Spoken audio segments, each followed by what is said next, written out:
একদম দাঁত বিষত থাকিব পৰা নাই ৰাইজ একদম কি কম জানুৱাৰী চানুৱাৰী বাদ দিলোঁ আৰু সেয়েহে একদম ওলাইছোঁ ল'ৰা পোৱালি হাতত টোপোলা বান্ধি এইফালে আজি পাহ চালিলে বুলি একদম দেখিছেনে দাঁত বিষত ক'বই পৰা নাই সেয়ে আহিলোঁ দাঁত ঝৰাবলৈ বুলি গাঁৱলীয়া ঔষধ আকৌ দেই আপোনালোকে নাহাঁহিব যদিও দাঁত ঝৰাইছিলোঁ এইফালে মুখৰ লাম্বা দেখিছেনে এক চাইডে ফুলি অৱস্থা নাই সকলোৱে জানুৱাৰী খাই ফুৰিছে কিন্তু মোৰ কি অৱস্থা চাওকচোন ৰাইজ বেয়া লাগিছে নাই বাৰু আপোনালোকৰ মোলৈ বুলি ক'তো পিকনিক চিকনিক খাব পৰা নাই সেয়েহে নাই এইটো বুলি এনেকৈ নহ'ব বুলি ভাবি আজি আহি গ'লোঁ মেডিকেল চাওকচোন এইফালে মেডিকেল আহি এইফালে দীঘলীয়া লাম্বাকৈ লাইন পাতি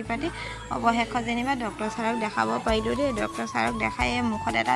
বেণ্ডেজ মাৰি দিছে এসোপামান দৰৱো দিছে দেই লগত আহিছে মানুহজন আৰু ল'ৰাটো এইফালে মেডিকেলত দেখাই মেলি ঘৰলৈ ঘূৰি আহিলোঁ চাওকচোন দেখিবলৈ কেনেকুৱা লাগিছে আজিৰ পৰা যে আৰুৱে মুখখন মেলিব পৰা নাই যি কি হ'লেও এখন লগাই অলপ ভাল পাইছোঁ সেয়েহে আমি ঘূৰি আহিলোঁ এয়া আমি টেঙাখাট পাৰ হৈ আহিলোঁ দেই আৰু এইফালে চাওকচোন এটা ধুনীয়া ফিল্ড লৈ আহি আছোঁ হাৱা খাই